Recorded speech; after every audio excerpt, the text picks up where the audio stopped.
1 Chroniques, chapitre 13. David tint conseil avec les chefs de milliers et de centaines, avec tous les princes.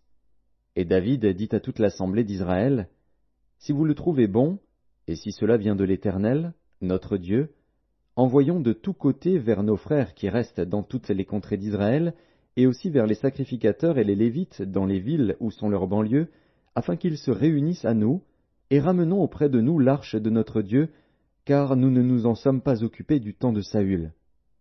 Toute l'assemblée décida de faire ainsi, car la chose parut convenable à tout le peuple. David assembla tout Israël depuis le Shishor d'Égypte jusqu'à l'entrée de Hamath, pour faire venir de Kirjat-Jéarim l'arche de Dieu. Et David, avec tout Israël, monta à Baala, à Kirjat-Jéarim, qui est à Juda, pour faire monter de là l'arche de Dieu, devant laquelle est invoqué le nom de l'Éternel qui réside entre les chérubins. Ils mirent sur un char neuf l'arche de Dieu, qu'ils emportèrent de la maison d'Abinadab. Uza et Agjo conduisaient le char. David et tout Israël dansaient devant Dieu de toute leur force, en chantant et en jouant des harpes, des luths, des tambourins, des cymbales et des trompettes. Lorsqu'ils furent arrivés à l'ère de Kidon, Uza étendit la main pour saisir l'arche, parce que les bœufs la faisaient pencher. La colère de l'Éternel s'enflamma contre Uza, et l'Éternel le frappa parce qu'il avait étendu la main sur l'arche.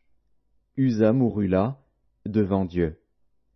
David fut irrité de ce que l'Éternel avait frappé Uza d'un tel châtiment, et ce lieu a été appelé jusqu'à ce jour Péretz Uza. David eut peur de Dieu en ce jour-là, et il dit, Comment ferai-je entrer chez moi l'arche de Dieu?